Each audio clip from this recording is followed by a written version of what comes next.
Quero convidar vocês agora então a abrirem as suas Bíblias no Evangelho de João, no capítulo 17.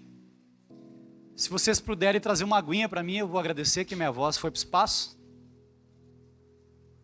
E quero convidar os irmãos a ficarem em pé para nós fazermos a leitura de João, capítulo 17. Leremos todo o capítulo.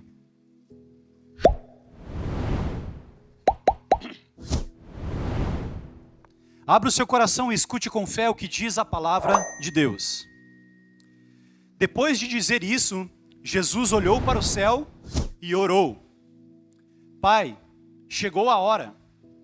Glorifica o teu filho, para que o teu filho te glorifique.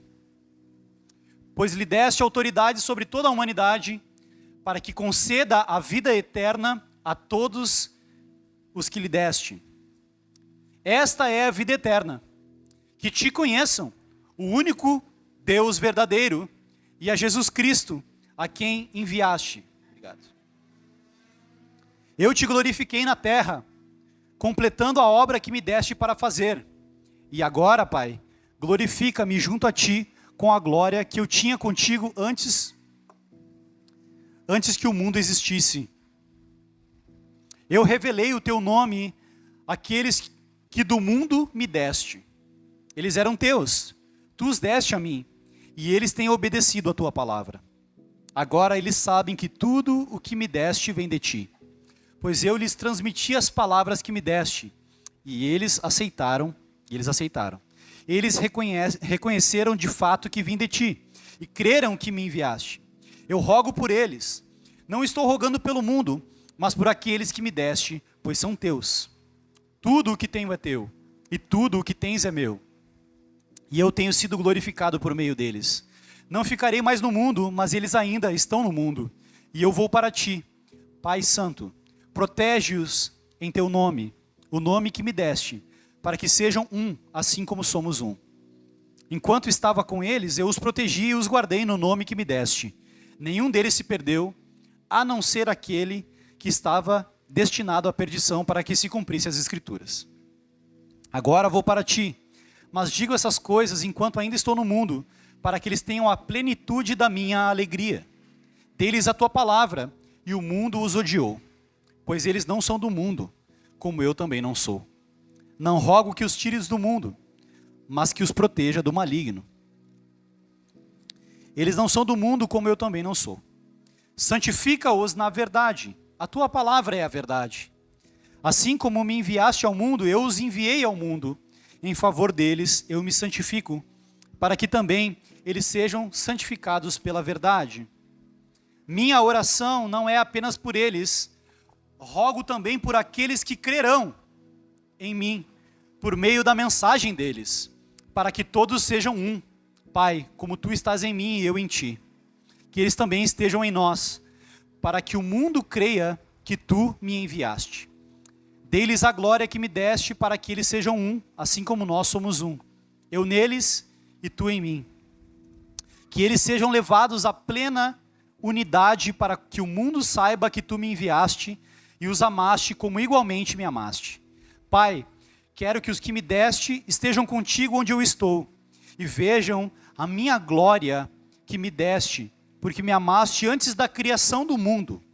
Pai justo, embora o mundo não te conheça, eu te conheço. E estes também sabem que me enviaste. Eu os fiz conhecer o teu nome e continuarei a fazê-lo, a fim de que o amor que tens por mim esteja neles e eu neles esteja. Amém. Feche seus olhos por mais um momento. Senhor, nós cremos que essas palavras foram preservadas pelo teu Espírito. Aprove a ti registrar no teu santo livro as palavras do nosso Senhor Jesus, a oração que Ele fez por nós antes que nós existíssemos. Então nós te pedimos, abre os nossos corações, as nossas mentes, para que nós possamos orar com Jesus e como Jesus. Em nome de Jesus, oramos. Amém. Amém? Pode tomar o seu assento.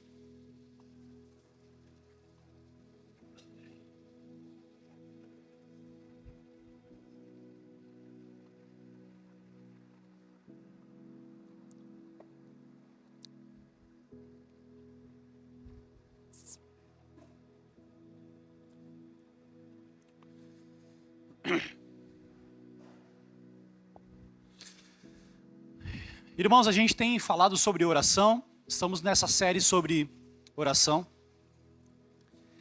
E eu estou fazendo aqui um caminho. Semana passada falamos sobre o Pai Nosso. Essa semana vou falar sobre a oração sacerdotal de Jesus, que está registrada. Essa é a oração sacerdotal de Jesus. A oração que ele faz antes de ser crucificado. E na cruz ele faz uma última oração. Então, vou falar sobre João 17 hoje, que é a oração sacerdotal de Jesus. E no domingo que vem, que é o domingo de Páscoa, nós vamos falar sobre as palavras, sobre a oração que Jesus fez na cruz, quando estava ali naquele momento. O momento que ele estava se entregando por nós como o Cordeiro Pascal.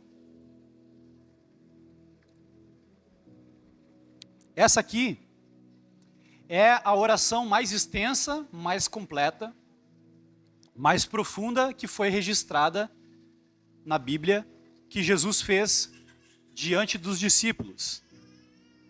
Essa é a oração, a maior oração de Jesus registrada. E aqui a gente tem vários temas. Jesus ora por ele mesmo e pela obra que ele vai consumar, do verso 1 ao verso 5. Do verso 6 até o verso 20, ele ora pelos discípulos imediatos, aqueles que eram discípulos contemporâneos. E do verso 20 em diante, ele ora por nós. Ele ora por aqueles que ainda creriam na mensagem do Evangelho. Ou seja, você nem você, nem seu pai, nem seu avô existiam. E Cristo já orava por você. Já orava por você. Sabia disso? Isso não é reconfortante saber isso? Que nós, os eleitos de Deus, Deus já orava pela nossa salvação, pela nossa santificação e pela nossa segurança em Deus, desde antes de nós nascermos. Isso é maravilhoso.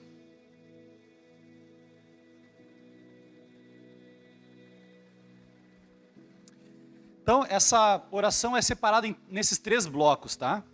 E dentro desses 3 blocos, eu separei aqui 4 temas dentro dessa oração, que é para nós aprendermos a orar como Jesus orava. Nas categorias, nas coisas que Jesus achava importante ser conversado com Deus, ser falado com Deus. Então aqui a gente tem 4 assuntos, e eu vou destrinchar esses assuntos, versículo, com o exemplo dos versículos aqui. O primeiro assunto é sobre salvação, o segundo assunto é sobre segurança, o terceiro assunto é sobre santificação, e o quarto assunto é sobre unidade. São esses 4 temas que aparecem com clareza nessa oração. Vou repetir. Salvação, segurança, santificação e unidade.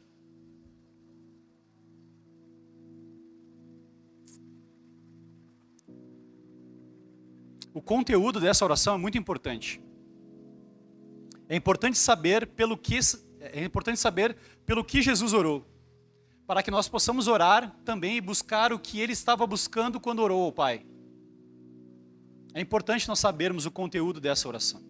Essa oração é uma das mais importantes da Bíblia, inclusive. Então, o primeiro tema que aparece é o tema da salvação. Jesus começa a oração dizendo assim, até na sua Bíblia, na minha Bíblia aparece assim, ó, Jesus ora por si mesmo no início da perícope. E depois Jesus ora para os seus discípulos, na metade do capítulo. Então Jesus está orando por si mesmo. Ele diz assim, Pai, chegou a hora. Parênteses aqui.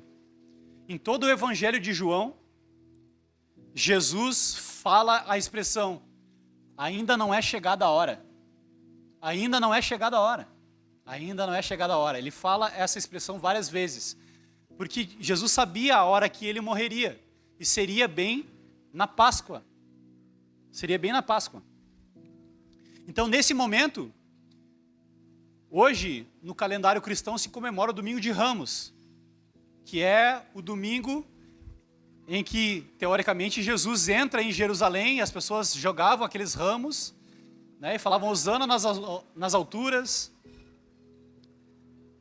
Bendito é o nome daquele que vem em nome do Senhor, algo assim, não lembro de cabeça agora. Mas esse é o domingo de Ramos. Jesus está entrando em Jerusalém, e Jesus entra ovacionado pela multidão, e na noite seguinte, no dia seguinte já tem ali a última ceia, essa oração sacerdotal, e logo em seguida o Getsemane, a prisão, a morte e a crucificação. Então olha, como é que é de 0 a 100 muito rápido, né? Ou de 100 a 0 muito rápido. Entra ovacionado em Jerusalém e acaba morto poucas horas depois. Bendito é o que vem em nome do Senhor. Então Jesus sabe que se ele for para Jerusalém, ele vai ser morto. E ele evita ir para Jerusalém. Só que agora, nessa oração, ele diz: Pai, chegou a hora. Chegou a hora de entrar em Jerusalém. Eu sei que eles vão me crucificar, vão me matar, e eu estou indo para lá consciente, declaradamente eu estou indo para a minha morte. Não como não derrotado, mas como alguém que vai subir para o trono, receber uma coroa. Ele vai com confiança, não vai titubeando. Ele vai em direção a Jerusalém sabendo o que vai acontecer com ele. Porque é necessário que o Filho do Homem morresse e ressuscitasse ao terceiro dia. E é sobre isso que ele está falando. Sobre como Deus vai executar a salvação e isso vai trazer glória para o nome do Pai. Então, Jesus ora assim: Pai, chegou a hora. Glorifica o teu Filho, para que o teu Filho te glorifique. Ou seja, capacita o teu Filho para que ele possa cumprir essa obra, para que isso redunde em glória para o nome do Pai. Pois lhe deste autoridade sobre toda a humanidade, para que conceda a vida eterna a todos os que lhe deste.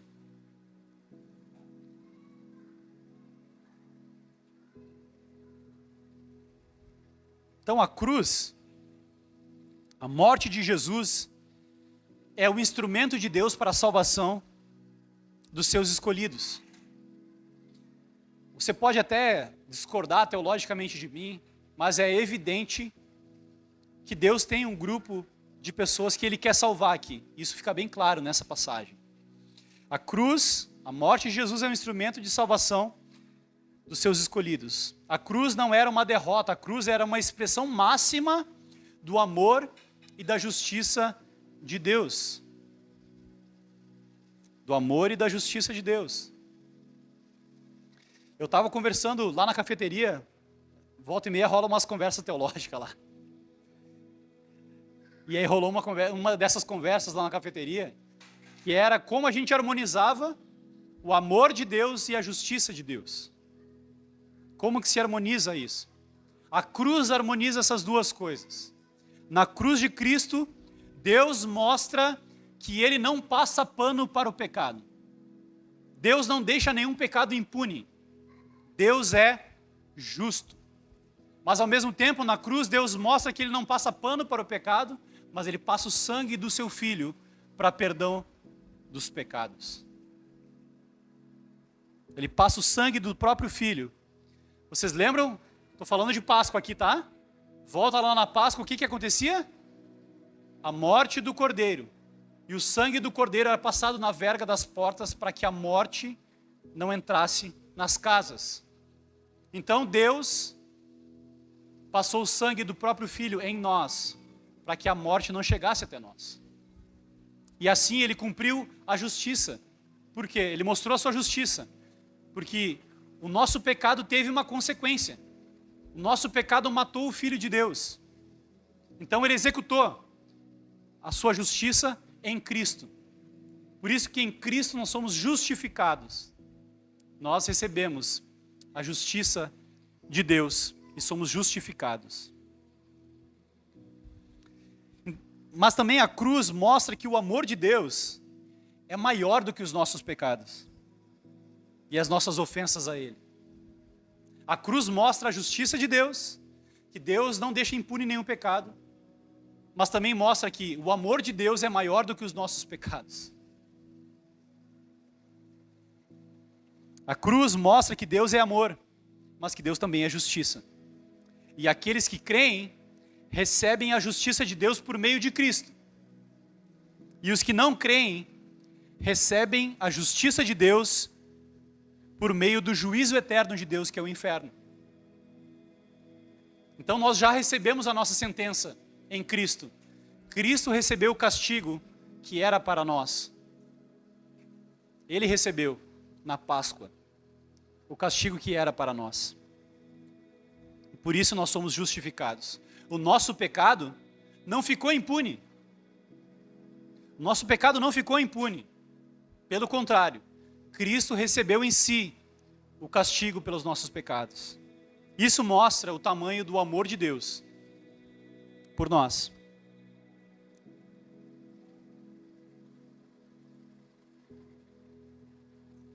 Então Cristo, Ele não caminha para a cruz como alguém derrotado. Jesus caminha para a cruz como um rei que está indo para ser coroado. A via dolorosa, o caminho para a cruz é ameaçador, escuro e sombrio. Mas ao passar pela cruz, Cristo tem plena certeza de que se assentará no trono ao lado de Deus Pai. Ele passa por isso, para se assentar no trono e receber a coroa de glória. O único que é digno de receber honra, glória e poder. Aqui nós temos uma definição importante do que é salvação, ou por que Cristo morreu. Não foi apenas para pagar os nossos pecados e para nos tirar do inferno. A história não acaba aqui. E a definição de salvação e de vida eterna está em João 17, versículo 3, que diz assim: esta é a vida eterna, que te conheçam, o único Deus verdadeiro, e a Jesus Cristo a quem enviaste. Essa é a definição de vida eterna. E aí, pasmem, quando a gente fala a palavra vida eterna, essa expressão vida eterna, parece que nós estamos falando de uma coisa futura. Depois que a gente passar do portal, né? Depois que a gente vê a luz no fim do túnel, vê a luzinha, não vai para a luz, né? Como diz, né? Não vai em direção à luz, que tu vai parar no outro lugar. Mas a vida eterna proposta por Cristo começa aqui. Nós passamos a desfrutar de comunhão com Deus, que a gente vem falando isso já há alguns cultos, que oração é desfrutar daquilo que Cristo sempre desfrutou. Então a vida eterna começa aqui e agora, quando nós recebemos o sacrifício de Jesus, entendemos que Ele nos reconciliou com Deus Pai e nós nos relacionamos com Deus na perspectiva de Pai. Isso é, a vida eterna começa aqui e agora. A vida eterna começa aqui e agora. E foi por isso, meus irmãos, que Cristo morreu. Não apenas para te livrar do inferno, mas para te dar uma vida abundante de comunhão com Deus Pai. De paz, alegria, segurança e tudo mais. Isso é vida abundante. A vida eterna é essa, que te conheçam o único Deus verdadeiro e a Jesus Cristo a quem enviaste. Conhecer a Deus não é um conhecimento intelectual sobre a existência de Deus. Eu sempre falo isso aqui na igreja.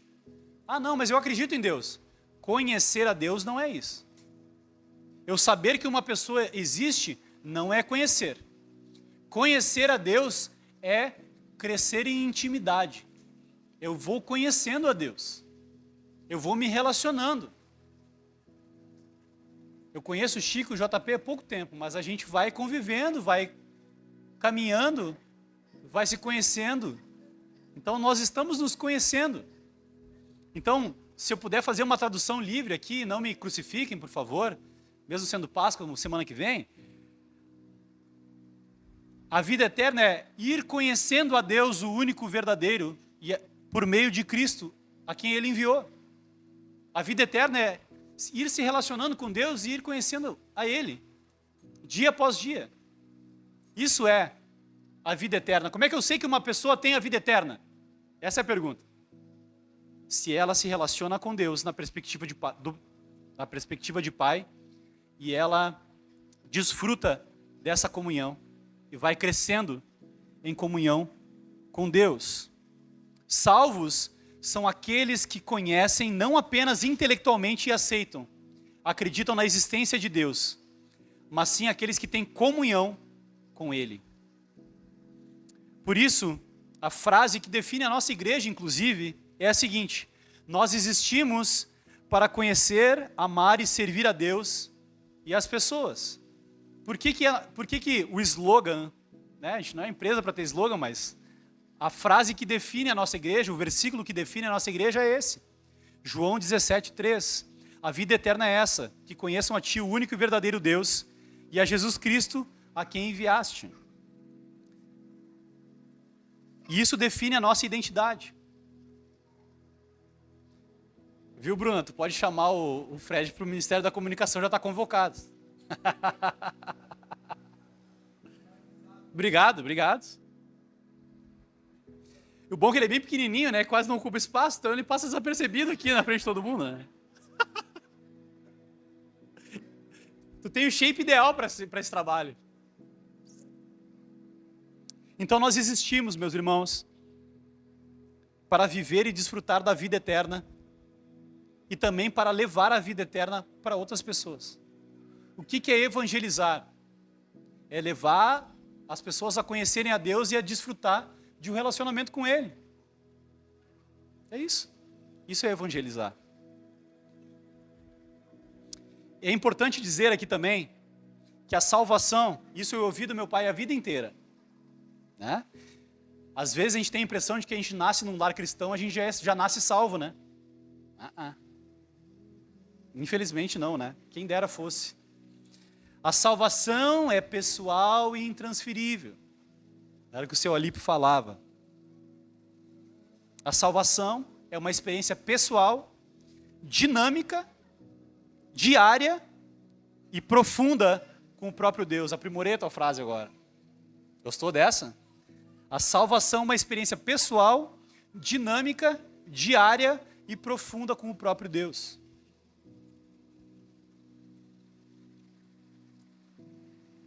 Ela não pode ser herdada por tradição familiar. E isso não quer dizer que os pais não são responsáveis por ensinar a fé para os seus filhos. Os seus filhos precisam ouvir o evangelho de você, senão eles não vão se converter.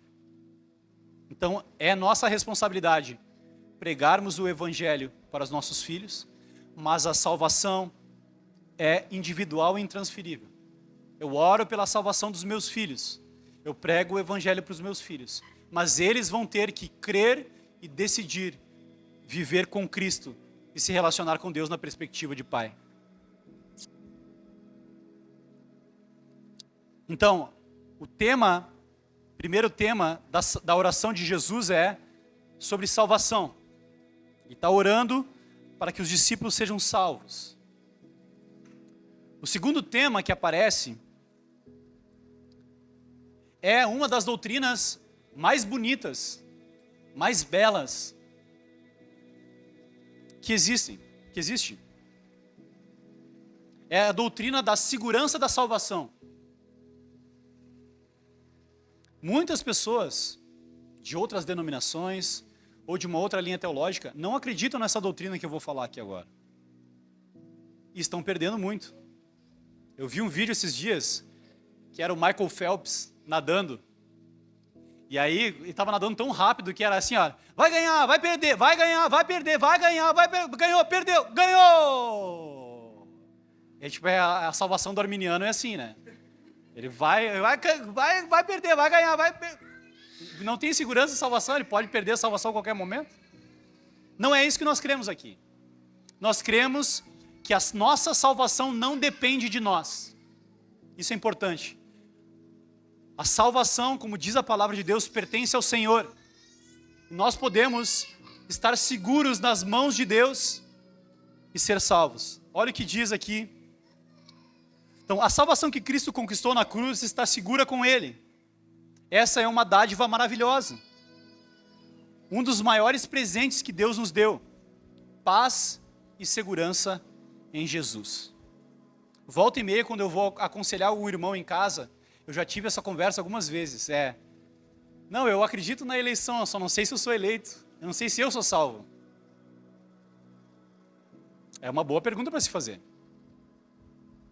Mas se você confia em Jesus e você se arrepende dos seus pecados, você é um eleito, você é um salvo. Você pode verificar e fazer um exame todos os dias.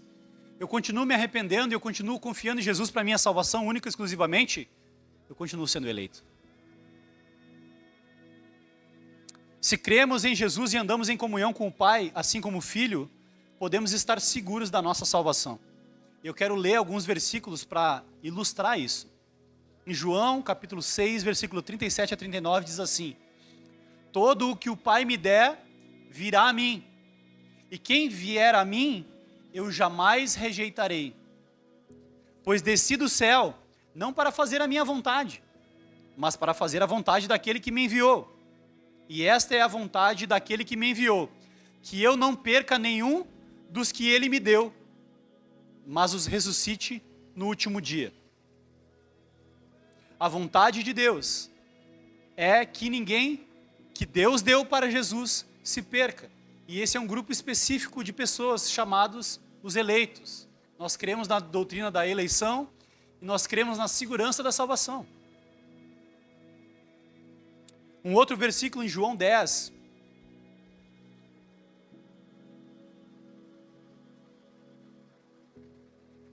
Desculpa, João 17 diz assim, eu rogo por eles e não estou rogando pelo mundo, mas por aqueles que me deste, pois são teus. Nós, os eleitos, somos um presente de Deus Pai para o Deus Filho. E o Deus Filho agarra esse presente e segura nas suas mãos. Então nós podemos ter segurança da nossa salvação. Está aqui o versículo. Olha o que Jesus fala para os fariseus. As minhas ovelhas ouvem a minha voz, eu as conheço e elas me seguem. Eu lhes dou a vida eterna. Quem é que dá a vida eterna? Jesus. Nós não conquistamos a vida eterna. Nós recebemos a vida eterna de Jesus. Eu lhes dou a vida eterna e elas jamais perecerão. Olha o que diz aqui. Ninguém as poderá arrancar da minha mão. Então você está nas mãos de Jesus.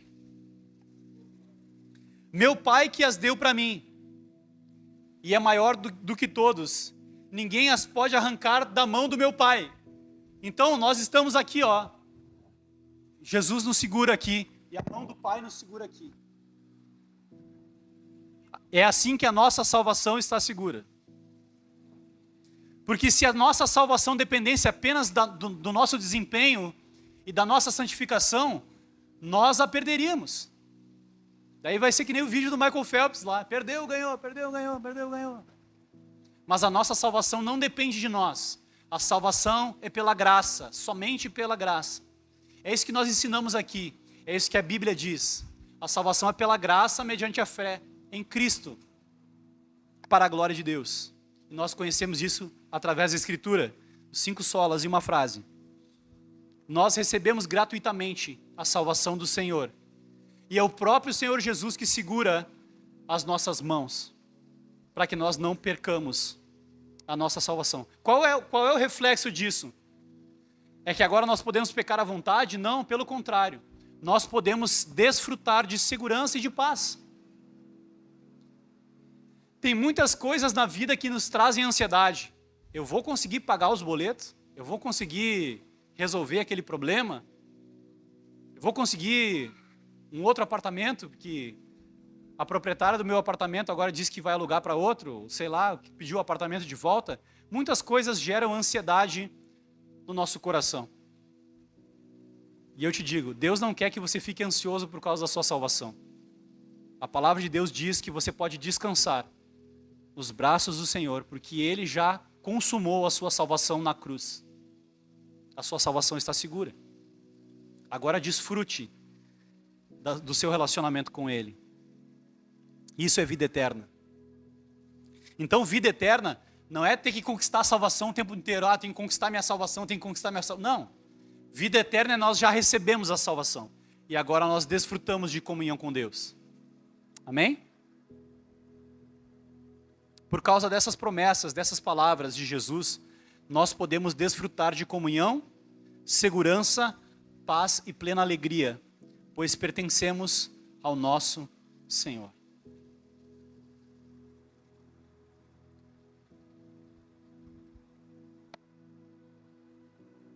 Você foi comprado pelo sangue de Cristo.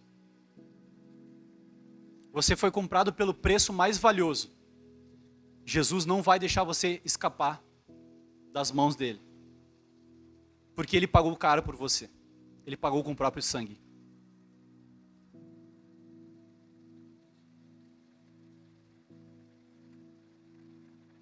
Então aqui em João 17, capítulo 9, Jesus está orando por nós. Eu rogo por eles.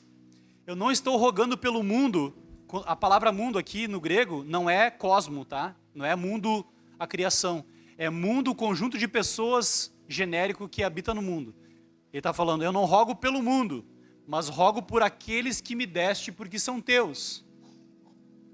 Nós somos parte desse grupo de pessoas por quem Cristo estava orando nessa oração. Aqueles que foram comprados pelo sangue de Jesus. Isso nos traz segurança.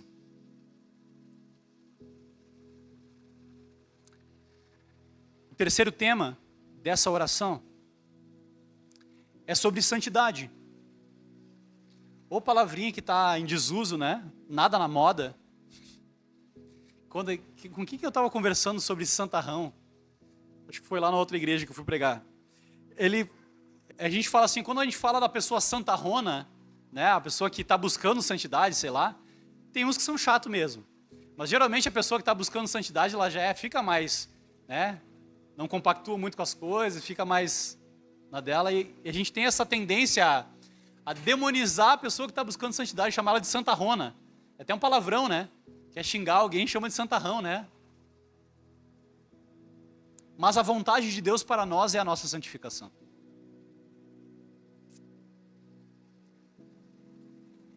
A palavra de Deus diz que ninguém verá Deus se não for santo. Sem santidade, ninguém verá Deus. Está escrito lá em Hebreus. Olha aqui em João 17, nessa oração, Jesus expressando a vontade dele. Pai, santifica-os na verdade. A tua palavra é a verdade. Ou seja, Jesus está orando para que Deus nos santifique por meio da sua palavra. Nós precisamos nos santificar. Por quê? Porque esse é o desejo de Deus para nós. Nós não somos os eleitos de Deus. Então nós somos separados do mundo. E dentro dessa oração, existe toda essa dinâmica de a gente entender esse processo. Deus, a palavra igreja, eclésia no grego, é chamados para fora. Então nós somos chamados para fora do mundo. E daí Deus nos santifica e nos envia para o mundo de novo. É meio confuso, mas é isso mesmo. Nós somos chamados para fora do mundo, para não nos contaminarmos com o mundo. Mas nós somos enviados também novamente para o mundo, para que nós sejamos a luz do mundo, o sal da terra. Sacou? Então existe esse processo em que nós nos separamos do mundo, para não cair nas armadilhas do mundo, nas tentações e etc. Nós buscamos a face de Deus, nos relacionamos com Deus, e nós voltamos então para o mundo enviados pelo próprio Jesus, para anunciar o evangelho e ser sal da terra, luz do mundo.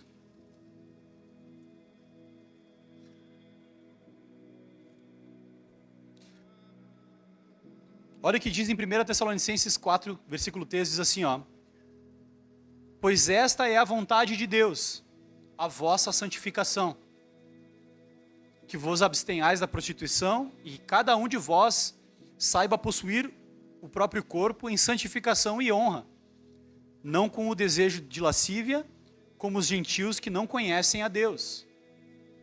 Ele está dando um exemplo aqui de como os gentios usam o seu corpo para não glorificar a Deus. E está chamando o povo de Deus a se santificar, porque essa é a vontade de Deus para nós. Ontem eu estava pregando para os jovens de uma outra igreja, e a gente estava falando ali sobre as tentações, sobre as pulsões, sobre os vícios. E a gente vê, o mundo está indo de mal a pior. É cada vez mais depravação, cada vez mais sexualização. E como é bonito, e como é difícil também, vamos falar a verdade. A gente vê jovens solteiros que estão buscando se manter puros e se manter em santidade. Não seguindo o curso do mundo, buscando esses prazeres, mas cuidando do próprio corpo, para se apresentar santo para Deus. Pessoas que escolhem a solteirice, até que Deus dê o varão, a varoa, que vai, completar, tu vai poder cantar a música do Fábio Júnior lá da Laranja e tal, mas até lá tu vai viver para Deus em santidade. Porque essa é a vontade de Deus para nós. Então a gente tem bons exemplos de ver pessoas que estão solteiras, já têm seus 20 e poucos anos, e não estão procurando namoro, relacionamento e sexo casual, como o mundo está fazendo. Isso é legal. Outra coisa que eu me alegro e eu vejo aqui na igreja é jovens casando. Pessoas jovens casando. É legal ver pessoas de 20, 22 anos casando. Para o mundo isso é ridículo, é ou não é? Para o mundo isso é ridículo. Ai, tão jovem, né? Provavelmente vocês viram aquele vídeo lá da Giovanna Eubank falando: eu não queria ter casado com 20 e pouco, eu queria ter transado com um monte. Mas essa é a vontade de Deus para nós. Essa é a vontade de Deus. Se você é solteiro, você precisa viver para Deus, porque Deus te comprou com o sangue de Cristo. Viver em santidade. Deus tem a laranjinha, metade da laranjinha lá para ti. Uma hora vai aparecer. Mas enquanto isso, eu queria falar aqui para os solteiros, tá? Queria falar uma palavra bem específica para os solteiros. Jovens solteiros. Vocês estão na melhor idade para servir a Deus. Eu gastei a minha juventude na droga e na prostituição. Eu queria poder voltar no tempo e dedicar a minha juventude, os melhores anos, o melhor do meu tempo, o melhor da minha saúde. Hoje eu não consigo passar da meia-noite, eu fico morrendo de sono. Mas na minha juventude eu ficava até às 6 da manhã. Então usem a energia, o vigor de vocês, o tempo livre que vocês têm, para servir a Deus e para glorificar a Deus. Então viver em santidade não é só não sair transando, mas é também fazer coisas para o Senhor. É dedicar o seu tempo, dedicar a sua vida para o Senhor. Isso é santidade. Quando a gente fala de santidade, parece que é só não transar, não beijar. Isso é santidade. Não. Santidade é andar com Deus. Andar com Deus. Ser santo como Jesus. Jesus andava com o Pai, orava ao Pai, tinha comunhão com o Pai. Então você pode sim ser solteiro e viver para a glória de Deus sem problema nenhum. Não é só o casamento que glorifica a Deus. Uma vida solteira, dedicada ao Senhor, também glorifica a Deus. Amém? Amém. Nem estava na pauta isso aqui. Viu, Wesley? Eu sou pentecostal também. É o Senhor falando. Então nós somos chamados para fora. Somos chamados para fora do mundo e depois enviados para o mundo para ser sal e luz. Esse ventilador aqui me ajuda muito. Eu quero mostrar para vocês aqui na passagem, ó.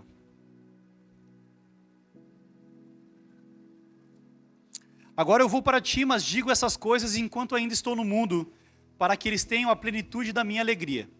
Deles a tua palavra e o mundo os odiou, pois eles não são do mundo, como eu também não sou. Olha o que ele está falando aqui. Se você é um cristão, você não é do mundo.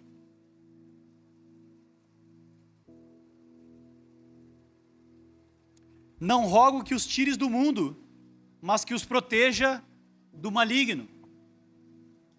Deus não vai te tirar do mundo.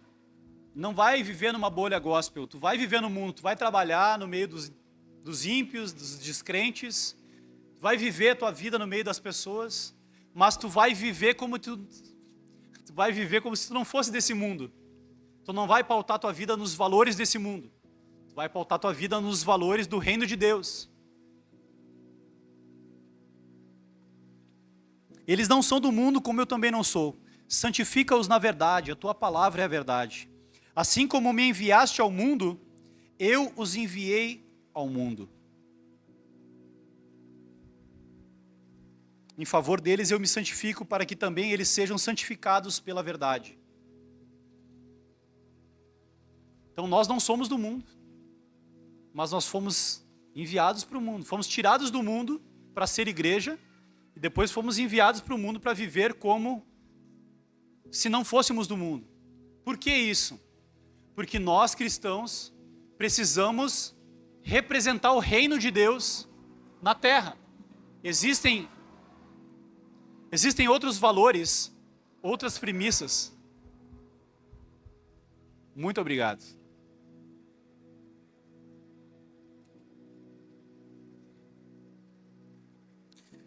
Nós somos chamados a viver nesse mundo como se não fosse desse mundo. Isso não quer dizer que tu vai parecer um extraterrestre, não é isso. Mas é que nós temos valores, princípios. Nós temos uma ética diferente. Nós temos uma moralidade diferente também. Por quê? Porque nós temos a ética, a moralidade e os princípios do reino de Deus.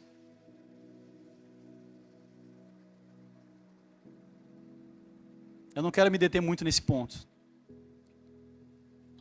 Assim como me enviaste ao mundo, eu os enviei ao mundo. Então Cristo está nos santificando para que nós possamos ser uma expressão da verdade nesse mundo. Sei que a gurizada agora está fazendo academia e tal, tem uma galera na academia, e tem um cara que se converteu, que ele era uma referência assim no meio do bodybuilder e tal, que é o Léo Stronda, né? Ele é um cara bonitão, né, musculoso e tal, e ele era um cara que tinha fama de pegador também no mundo, e ele está falando agora, e apareceu em vários podcasts falando que ele não quer viver uma vida de promiscuidade, que ele está buscando, né, se santificar e tudo mais. Então isso nós damos testemunhos da verdade. Por que as pessoas ficam com uma pulga atrás da orelha? Por que esse cara está fazendo isso? Por que ele está deixando de fazer certas coisas?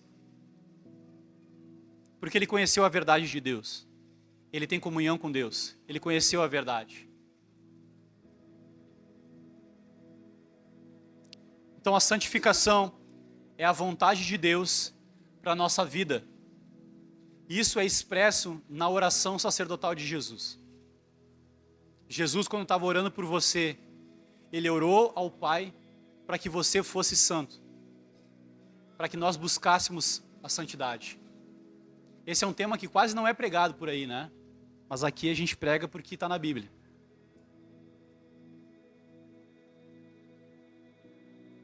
O último tema é o tema da unidade. Ô teminha difícil, né? É o tema da unidade. As nossas relações pessoais, a qualidade das nossas relações pessoais revelam o quanto nós conhecemos e amamos a Deus. A qualidade e a profundidade das nossas relações pessoais revelam o quanto nós conhecemos e amamos a Deus. Eu sempre falo aqui na igreja, não é o quanto tu conhece de Bíblia, grego, hebraico, aramaico, mandarim, línguas estranhas, não é o quanto você sabe disso, é o quanto você ama o seu irmão. Porque Cristo amou o seu irmão e deu a vida por ele. Então nós devemos amar uns aos outros. Como que nós vamos revelar a verdade de Deus e o Evangelho para as pessoas que estão lá fora? Quando nós formos um com o outro, assim como o pai é um com o filho. É isso que diz na oração de Jesus.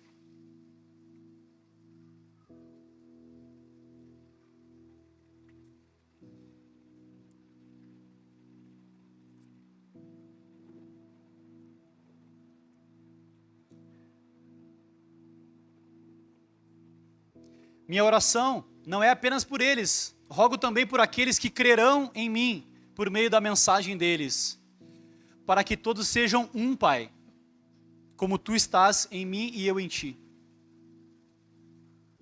Que eles também estejam em nós, para que o mundo creia que tu me enviaste. As pessoas vão crer no Evangelho quando elas veem o Evangelho em nós. E eu não estou falando sobre pregar bem, não que isso não seja bom. Eu estou falando isso da qualidade das nossas relações. A gente tem aqui, inicialmente a gente é uma plantação de igreja, a gente tem um grupo muito legal de pessoas que se amam, que têm intimidade, mas essa panela não pode estar fechada. Essa panela tem que estar aberta para todos aqueles que Deus está trazendo para essa igreja. Assim a gente vai mostrar para as pessoas que nós cremos no Evangelho e que nós cremos em um Deus que é 3 em 1, que é uma comunidade. E nós refletimos os valores desse Deus na forma como nós vivemos em comunidade. Isso é desafiador. Isso é desafiador.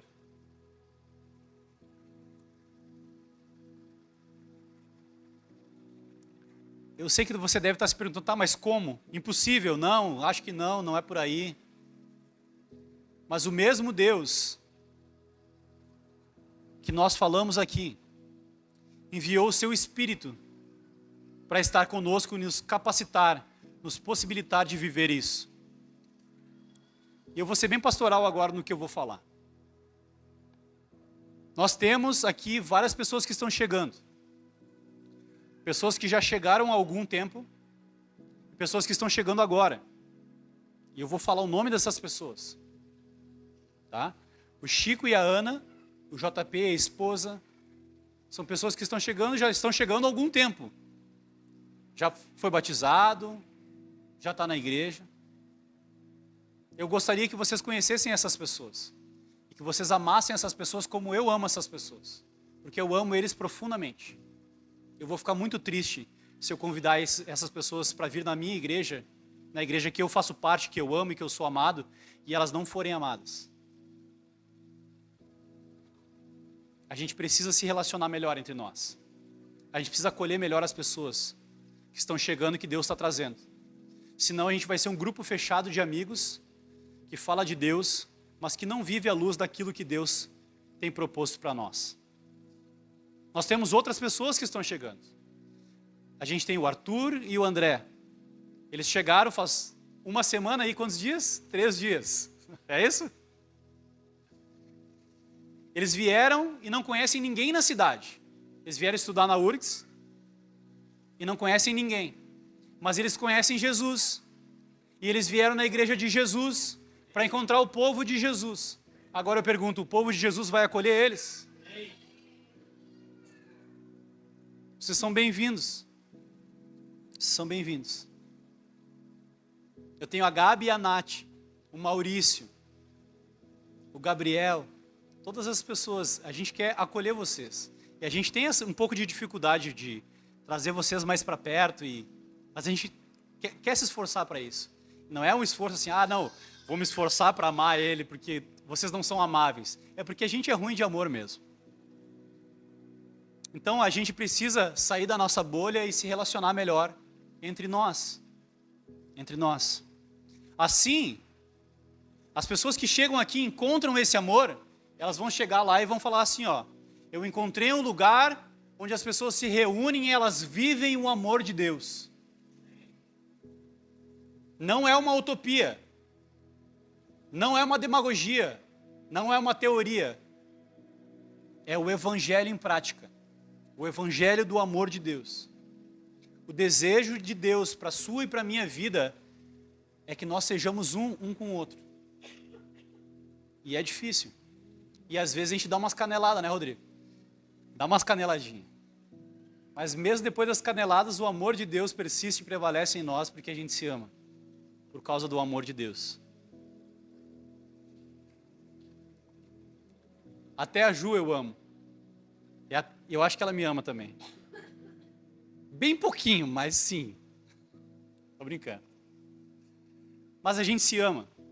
Apesar das nossas diferenças. Tu também?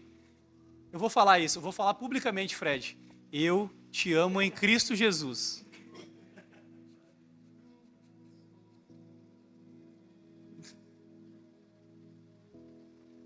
Porque essa é a vontade de Deus para nós. E eu queria, já que está bem fluido aqui o negócio, eu quero ler uma coisa com vocês que não está no script, mas que eu vou ler. Então abre comigo ali em Atos 2.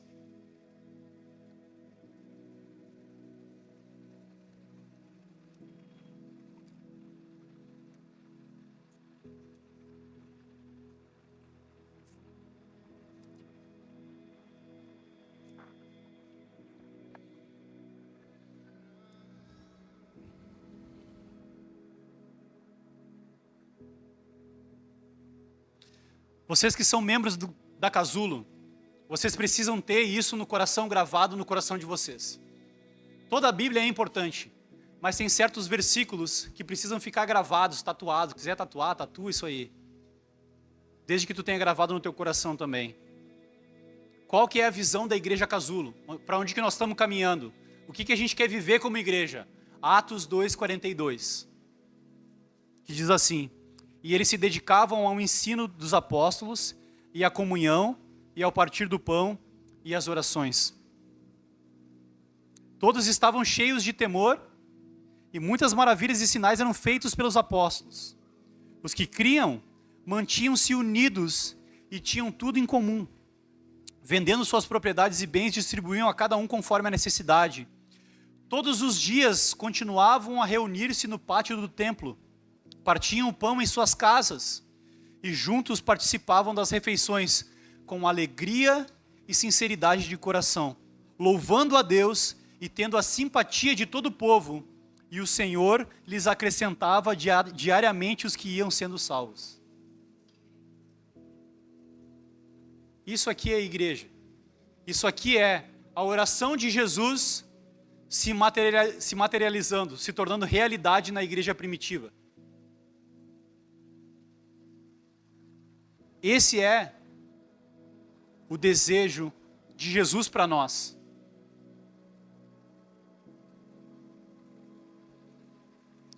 Eu não quero ser um pastor famoso. Eu não quero. Mas eu quero viver isso com vocês, com todos aqueles que Deus trouxer para estarem com a gente. Se dedicavam ao ensino dos apóstolos. Nós, irmãos, temos tentado aqui com vigor, com esforço, se manter fiéis à doutrina dos apóstolos. A comunhão. Todo mundo está no corre, fazendo faculdade. A gente está remanejando os horários dos grupos, um grupo tal dia, outro, faz reunião no sábado. A gente está se reunindo no presbitério todo domingo de manhã, a gente vai ter reunião agora, porque é o único dia que todo mundo pode.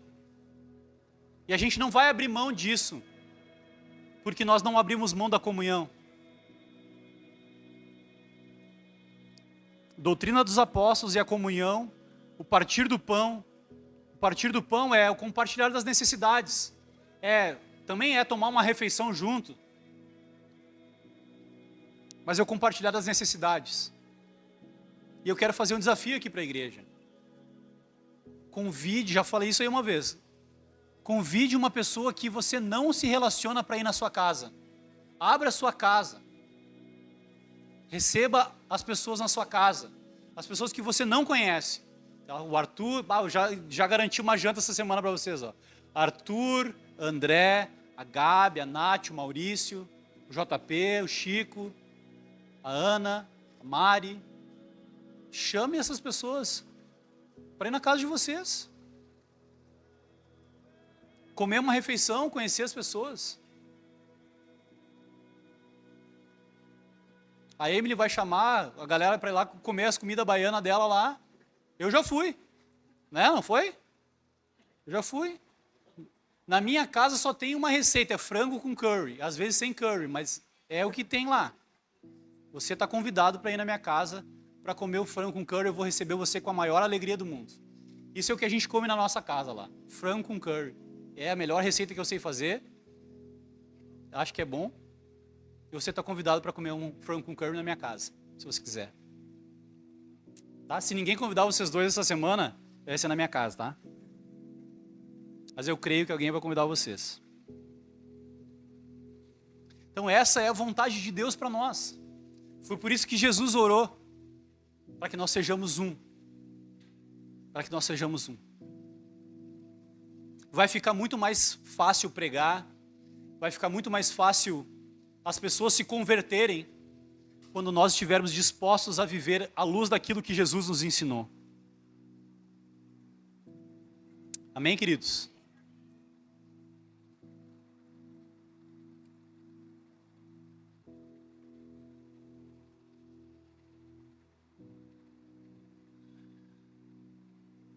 Uma aplicação rápida aqui é: você ora pela unidade da igreja? Eu preciso que vocês orem para que essa igreja seja unida. Porque o diabo está tentando destruir essa igreja. Sabia disso? Ele não descansa.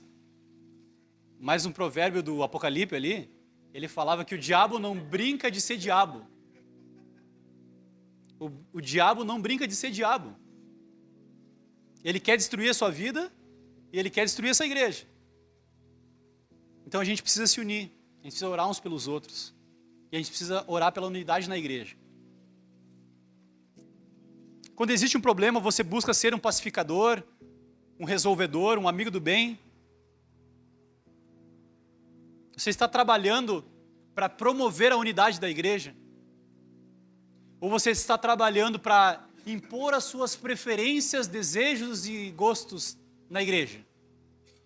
Se você está trabalhando para impor os seus desejos, gostos e preferências na igreja, você está sendo um enviado do diabo mesmo. É isso. Porque isso vai gerar divisão. Mas agora Deus está te chamando para ser um promovedor da unidade da igreja. Se necessário, abra mão das suas preferências, das músicas que você gosta. Se a oração é antes, depois, é diante, é depois, se fica em pé, não interessa. Você precisa ser um promovedor da unidade da igreja, porque essa é a vontade de Deus para a nossa vida. Para encerrar, acho que eu me alonguei hoje. Me alonguei.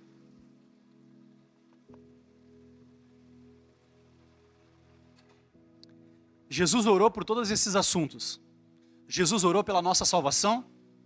Jesus orou para que nós tivéssemos segurança da nossa salvação e desfrutássemos de paz e alegria por causa disso.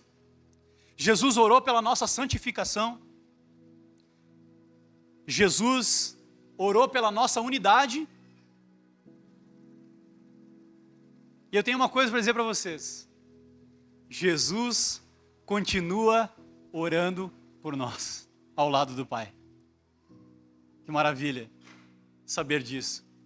Jesus orou antes de ser crucificado por todos esses motivos. E Jesus continua orando por nós. Olha o que diz em Hebreus capítulo 7, versículo 25, diz assim: portanto, Ele é capaz de salvar definitivamente aqueles que por meio dele aproximam-se de Deus, pois vive sempre para interceder por eles. Jesus Cristo está ao lado de Deus Pai, intercedendo pela sua vida. É bom saber que tem uma mãe que ora por nós. Isso já é reconfortante. Agora, saber que o próprio Cristo está ao lado de Deus, intercedendo por você, é motivo de grande alegria e de paz e segurança. O Senhor Jesus está ao lado de Deus. Então, antes de você orar por essas coisas, lembre-se da graça de Deus em Jesus. E que Ele é o nosso sumo sacerdote. E que constantemente também está intercedendo por nós diante do Pai. Amém?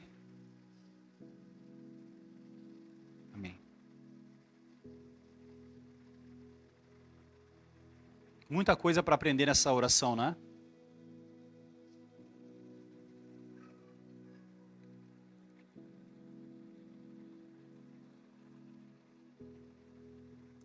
Eu queria fazer um parêntese aqui rapidinho antes de encerrar. Eu comecei essa série a respeito da oração porque a nossa igreja é um pouco carente nesse aspecto da oração. Nós precisamos orar mais. Nós precisamos orar uns pelos outros. Precisamos aprender a orar melhor, nos termos de Deus. A gente pensou em fazer uma reunião de oração, mas como a gente entende o contexto da igreja, a distância e tudo mais, gente fazendo faculdade, galera com filho, família, filho recém-nascido, a gente entende que a dinâmica da igreja não caberia mais uma reunião semanal, já que os grupos estão sendo semanais. Então eu quero desafiar não só os líderes dos grupos, mas todos aqueles que frequentam os grupos da igreja a terem um momento profundo de oração pela igreja, pelas pessoas, a levantar os pedidos de oração e a ter um momento de perseverar em oração, como nós lemos em Atos 2:42 aqui. Então o grupo vai ser o nosso momento de oração comunitário também. Amém? Então nos grupos nós vamos dar ênfase no estudo da palavra, na comilança e na comunhão, no partir do pão, ou bolo, ou pizza de sardinha, o que você quiser, e na oração. Amém? Amém. Feche seus olhos, vamos orar. Senhor, obrigado porque o Senhor registrou no teu livro essa oração maravilhosa. A oração sacerdotal do sumo sacerdote que intercede por nós diante do Pai. Nós entendemos que muitas vezes as nossas orações não têm nada a ver com isso que nós lemos aqui hoje. Esses temas, essas preocupações, às vezes estão fora da nossa mente quando nós oramos. Às vezes nós só pedimos para nós mesmos coisas que nós nem precisamos. E te pedimos, Senhor, nos ensina a orar. Essa igreja, Senhor, está diante de Ti te pedindo, nos ensina a orar, Senhor. Move o nosso coração para a oração, Senhor. Nós queremos aprender a orar. Nós queremos aprender a desfrutar de comunhão contigo como Pai verdadeiro. Um Pai que nos dá segurança, provisão. Um Pai que promove a nossa santidade, que promove a nossa unidade. E que nos deu gratuitamente no Seu Filho a salvação, Senhor. Nos ensina, nos capacita, nos impele, nos empodera, para que nós sejamos, Igreja Casulo, uma igreja de oração. Em nome de Jesus, nós oramos. Se você crê comigo, diga amém. Amém.